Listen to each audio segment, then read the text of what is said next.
king in front of Samuel. And it says, when Samuel looked at Eliab and said, surely the Lord anointed is before me. Stand up for me, Joseph. So Joseph, when he seen Eliab, he said, yeah, that's the one right there.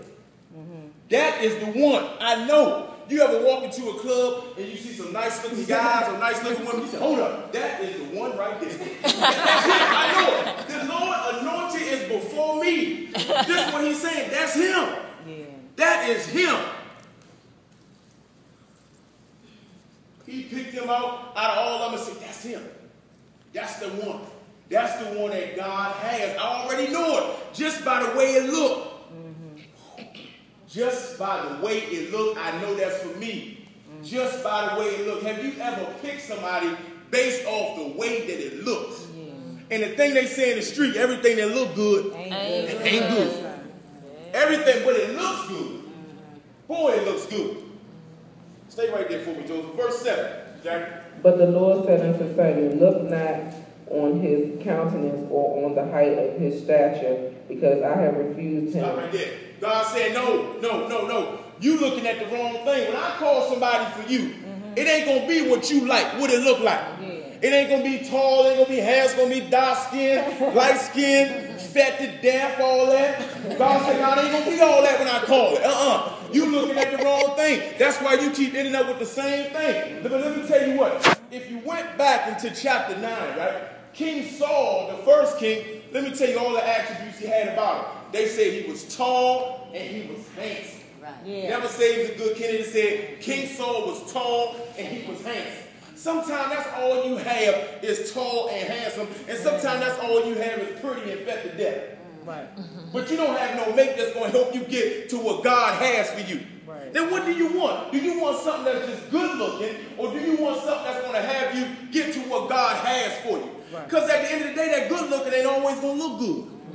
A few cheeseburgers, a few late night eatings, you can sit down, Sam. A few bad guys and all that thing will blow right on up. but listen, I'm not messing with but listen, but when God picks the person for you, regardless of what they look like, or what their body begin to look like, you still love them. And you're still moving in God's purpose, regardless of what they look like. But you know what, though? We keep choosing people based off of how it looks. And Samuel thought that it was Eliab because he favored King Saul. Yeah. So we said, yeah, God must gonna pick somebody that looks like King Saul. God saying, listen, you know, I remember my mom used to always tell me, man, all your women look alike. And you know how you always get men, you always go after a certain type. You say, this is my type, this is what I like. And let me tell you, what you like is always going to have you going backwards. Because of what you like. I don't know if you want the Denzel or I don't know what you're looking for. And there's nothing wrong with wanting something nice, but that might not be for you. Are you willing to accept the thing that you like might not be for you? Are you willing to pray and say, listen, God, it's not about what I want and what I like, but what do you have for me? Because you know what, though? You're going to struggle and strive so hard to keep that thing that God don't have for you. Yeah. And I'm not saying even when you do find the one that is for you, that's not going to be hard. Because marriage and everything is hard. But I'm saying that you're going to struggle and strive with something that don't even belong to you. And some of us settle. Just because ain't nothing out there, we settle for somebody else's. Because ain't nothing else out there. So we settle. Go ahead and finish reading that scripture yourself, Jack. For the Lord sees not a man, sees for a man, looketh on the outward appearance, but the Lord looketh on the heart. God said, listen, Samuel, God tells, look, Samuel, don't pick no man, don't pick none of his sons because of the way they walked in this room and what they look like. For God does not look on the appearance of the man. God looks at his heart. Yeah. How can you see a man's heart from inside the club? How can you see a person's heart at the bar? How can you see the person's heart somebody just hooked up with? Because sometimes people hook up with people and they tell you all this good stuff about people. Girl, you got to meet this guy. Oh, man, you got to meet this girl. But a lot of times, everybody knows too, when you meet someone, you basically meet their representative. That's right. See, Sprint had a great representative back in the days that I found out how they cut your phone off. The representative didn't tell me how strict Sprint was. Right. They didn't tell you that, but they sent this representative out and they told you how good everything is. See, when you meet the representative of a person, you meet how good they are. Yeah. You basically meet the rep. Then something goes wrong, you get the customer service people. Hold up, this wasn't in the fine print. But that's what you get for basing everything off what it looks like. Always what it looks like. But God says, listen, I have rejected that man. That thing that you like, that you lusting off, you say you want, I rejected him. That ain't what I have for you. I got something else for you. Verse 8. Then Jesse called Abinab and made him pass before Samuel. And he said, neither hath the Lord chosen this. Here comes Abinab walking past Samuel. And Samuel probably like, and God's like, no, not him, not her either. He probably, you know how you see it. I'm going to tell you this, man, thing in my life. Don't you know how you have somebody that you really, really dig, right? And then one of your friends say, I don't think they for you. And you get mad at your friend. And you don't want to talk to her no more. Because how in the world could she say, this person or this I really, really like is not for me? People will be mad at you if you tell them the truth. If you tell somebody that something that they really, really like is not for them, they will block your number, send you the voicemail, they will not answer email, text, they won't even want to hear from you. But let me tell you this, when you have people do that to you, just say this, okay, you right, but listen, I hope it works out for you, maybe I'm wrong. And just wait by the phone, and I guarantee you, in a few months, they'll call back and say, listen, I hate to say you was right. Let me tell you all the things that you already telling me. I'm talking about friendships and relationships end because you're trying to inform somebody about something you already know. But let me tell you this, man. You can take a horse to the water, but you can't make it drink. Don't be people friends based off if they don't want to do the things that you want them to do. Yeah. That's how friendships end. Oh, I'm not being her friend no more because she with that guy and I told her that guy was no good. You know what? That's something that they got to endure themselves. Yeah. You can't talk nobody out of no relationship. Yeah. You can't tell nobody, even if you know the truth. Even though you say, I seen Joe at the Fridays with another girl. And the girl may say, I don't believe you. Because I got my camera phone, here's Joe. And they'll be mad at you for taking it. Well, why would you be taking it? That ain't none of your problem. You doing that? Wayne, I don't need you come and tell me you seen Bunny nowhere. Why would you do that? You got murdered. I never hired you as a private investigator. I'm mad at all the wrong people. I'm mad at Wayne for putting me on. Wayne said, Q, I'm telling you, man, things ain't right, man. I tell my man, you put no nerve. That's what Wayne called and told me that he seen Bunny with a guy. And somebody on the phone probably think, man, that's messed up with Bunny. Nah, I'm messed up with Wayne. I'm mad because Wayne told me the truth. I ain't talking to Wayne no more. I don't like Wayne just didn't let you to mind his business. Always all people's business. I don't know why he worried about mine. Right. Wayne is mad because he don't have nobody. Right. My business worried about what's going on with me. Yeah. I ain't talking to Wayne no more. Verse 9, guys. Then Jesse made, how do you pronounce? Shammah to pass by. And he said, neither hath the Lord chosen this. Here goes another son. Passing by. Sammy, that got to be him. God, no. Not him either.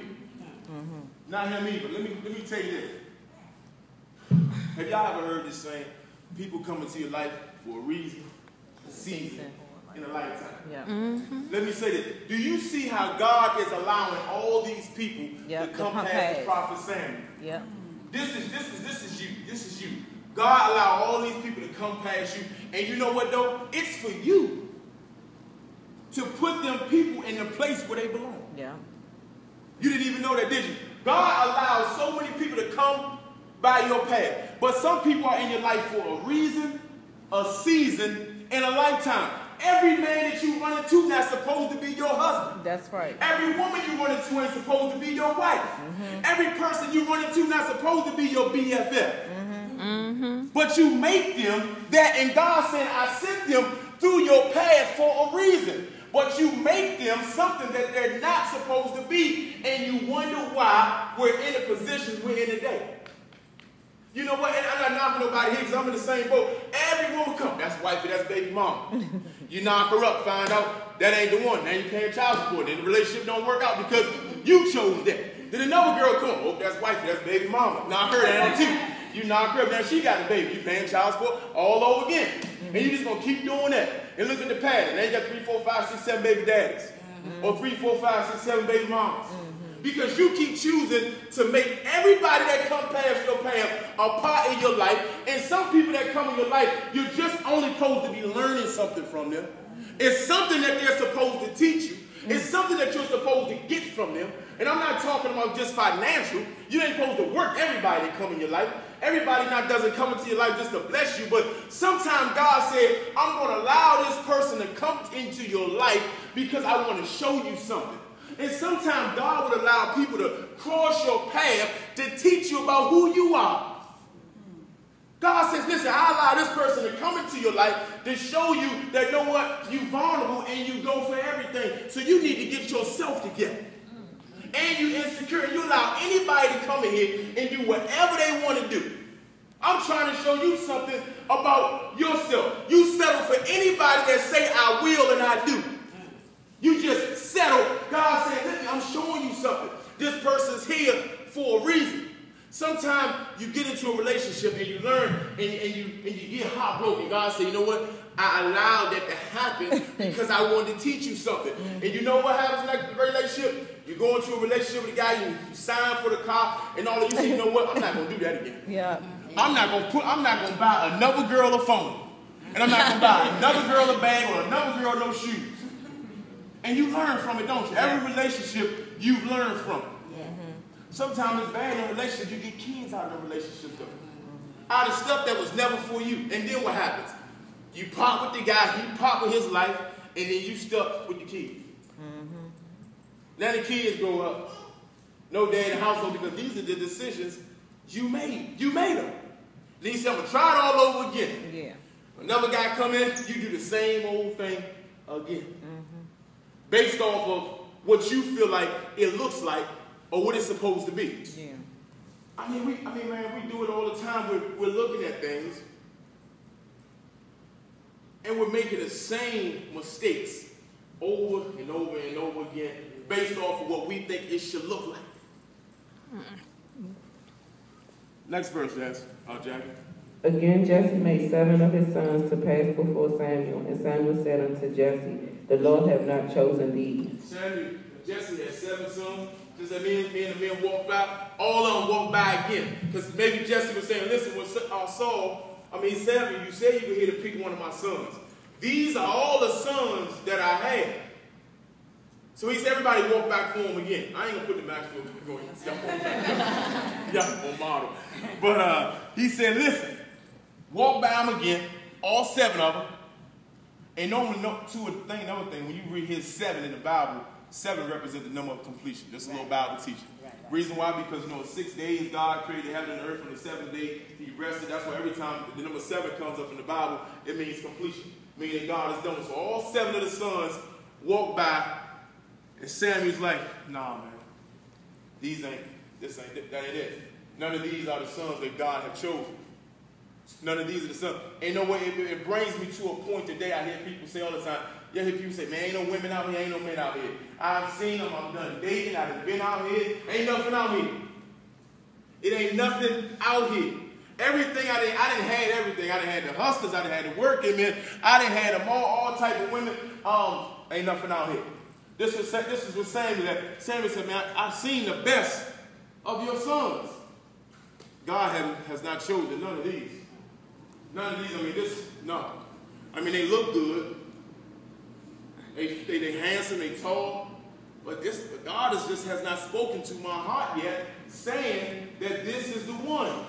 Listen here. Seek God for counsel.